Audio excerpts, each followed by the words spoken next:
Medyo maingay lang dito guys kasi katabi siya ng kalsada. Rinig yung mga dumadaan na sasakyan dito. Nagpatuloy lang ako sa aking pag-iikot hanggang sa makita ko ang mga kwarto dito.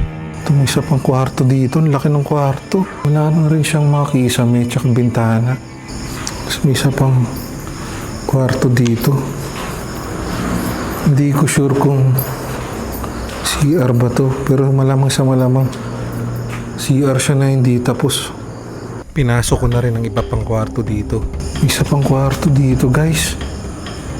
Pero hindi naman siya gaano kalakihan. Meron din isang CR dito. CR din nila dito, hindi pa tapos. Dito pa yung mga tubo ng mga faucet nila. Ito para sa toilet bowl to. Chinek ko na rin ang huling kwarto na nakita ko dito sa taas. May isa pa akong nakitang kwarto dito.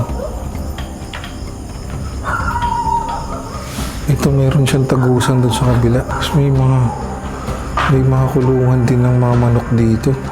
Pagkatapos ko libutin ang taas na bahagi, ay naisipan ko naman bumaba para i-check ang huling abandonadong bahay dito.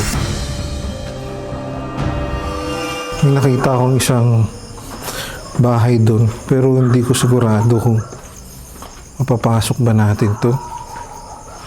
Pero itatry natin pasok.